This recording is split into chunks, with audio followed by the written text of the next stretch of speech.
The polling shows it, don't you know it? Support for Pride Month is in collapse. Corporations pulling back the merchandise and no longer spending for virtue signals that weren't winning for them. But what if we told you that even the Pride concert starring Madonna in New York City? Well, it was all fake. And now we've got someone who was there to give us their hot take about how the whole psyop was put together.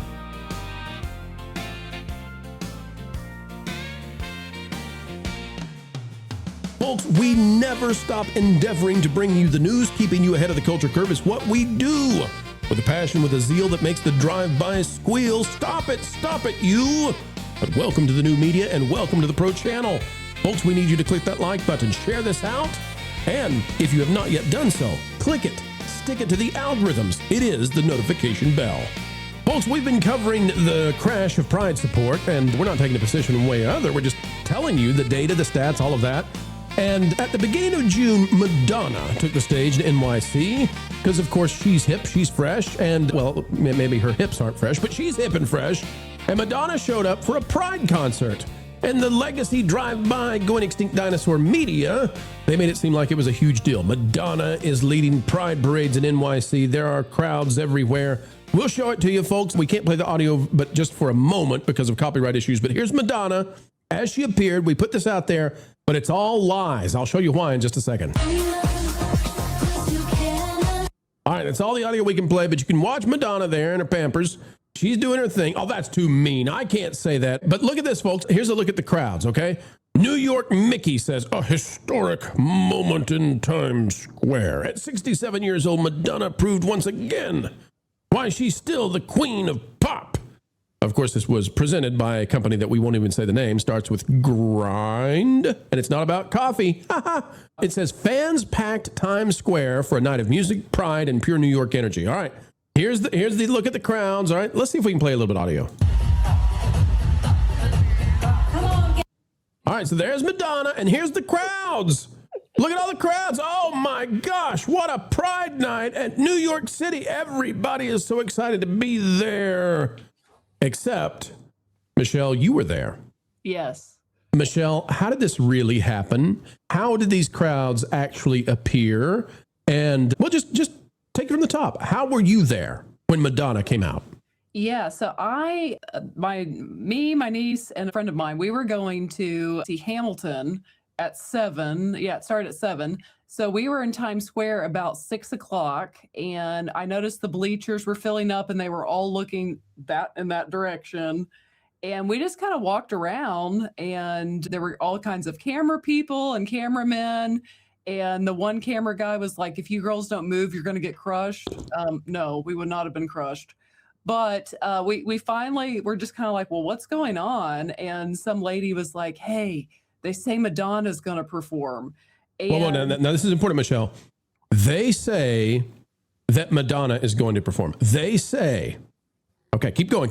I'll come back to that. Go ahead. Well, I think it was kind of secretive. Like, I think this lady worked for a media company.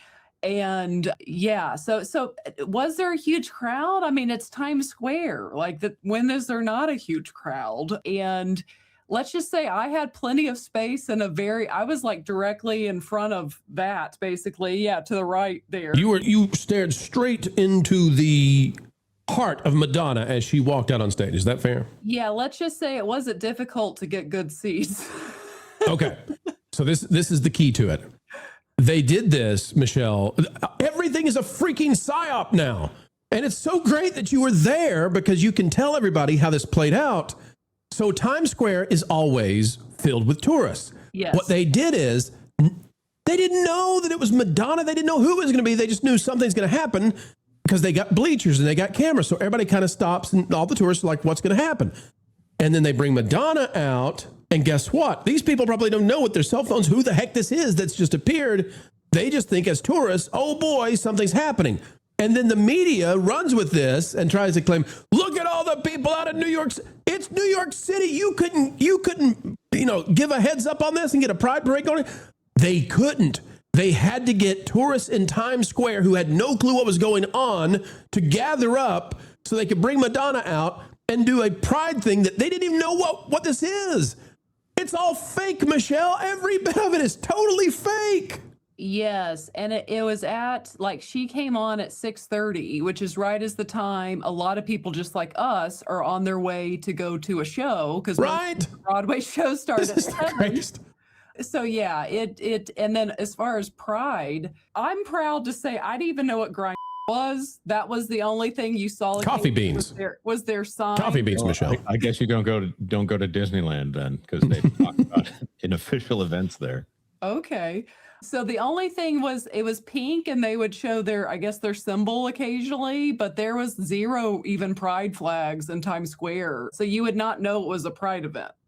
So this is what we've talked about, is how desperate the media is to promote this, but they can't find enough support to pull this off. That's why the corporations are pulling back the merch, and it's the young people. And that's why they couldn't get somebody like a Sabrina Carpenter to come out and do this. They couldn't get a Taylor Swift. They had to get Madonna, and they had to trick the crowds in New York City, right? The only place that's farther to the left is Berkeley. And even here in New York, they had to get the crowds in Times Square and be like, hey, sit here. Somebody's going to show up. There's cameras everywhere. You want to see something going down in the Big Apple? But sure, I'll stick around and see what it is. Not knowing, oh, it's Madonna doing a pride thing. This reminds me of the, what is it, like Global Groove that used to be on MTV, where they would just set up cameras in different spots and people would do what Will Smith calls dumb dancing, where they just put the mean expression on their face and they just do the stupidest moves that you've ever seen, but they take it so seriously. Like, can you? What? You don't want to remember the MTV days? I was thinking how sad this is. You know, Madonna has to, have a little window opened in Times Square to have anybody listen to her. I mean, can you imagine how sad that must feel? The Frankie Valli stage of her career, where they're bringing her out in a walker. It's gonna be the sexiest walker you've ever seen, but they're gonna bring her out in a walker one of these days. Well, Michelle, it's amazing that you just happened to be there and you knew, because we've been covering this and how ridiculous it was and how poorly received it was, and you were there, and it even adds to the fake level of everything. Everything in the legacy media is a freaking psyop. All of it, Michelle. Yes, because like I said, people are walking to shows at this time because it's at 6:30. People are just getting out, trying to get through, like the locals are trying to get through back to their house or to the subway. People were going to dinner, and then, everyone would just kind of stop and be like, oh, okay, it's Madonna. But as far as like an actual crowd, I mean, the actual crowd was not that big at all.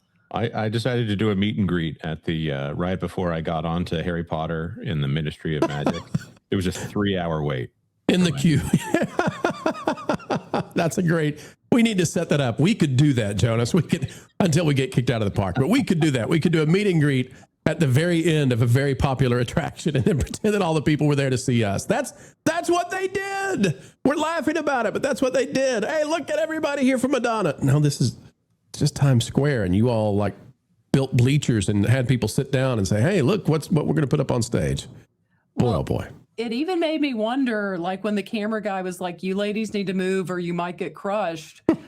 Before, like several weeks ago, I guess they did one of these surprise sessions with Post Malone. And I can imagine that Post Malone, you probably were getting crushed if you didn't move into certain sections, because, I mean, he's at the height of his career. I mean, I'm not a Post Malone fan, but he still does get listens. Yes. He's actually got a career, whereas Madonna, Madonna was an old act when I was young. That's right. Well, and the kicker is she was trying to, did you guys see, I guess they released the video for her new song with what's his name? Benjamin Cumberbatch or whatever, dancing in it. What? Yes. He's straight up. And it's presented by Grindr yet again. Oh boy. Got some kind of deal with Grindr, I guess. Yeah, that was the thing. It's not even like we stayed for like 5-10 minutes and then I was like, let's go. Cause the music was literally, I was going to have permanent ear damage if I didn't leave soon. Plus we had to get to our show, but yeah, she wasn't singing any of the songs that people know and love.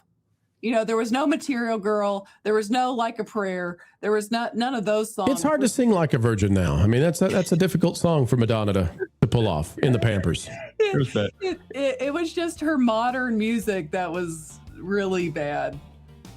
I used to work night shift, and I knew that my shift was in. They had music playing all the time, music videos, literally all the time. And I knew if they played Jamiroquai and then Ray of Light, that it was time to go home. I prefer when closing time plays to let you know it's time to go home. That's a much. Yeah, that one. That's the song. That's the song. Well, it's been a good time. It's been a great time, folks. It's been a groovy time, even. Keeping the Holly Weirds in line. We know them better than they know themselves. As we say goodbye, folks, please consider clicking that like button, drop a comment down below, and join the community dialogue today. And until the next time, we say it every time. Keep learning, keep growing, and as always, keep having fun.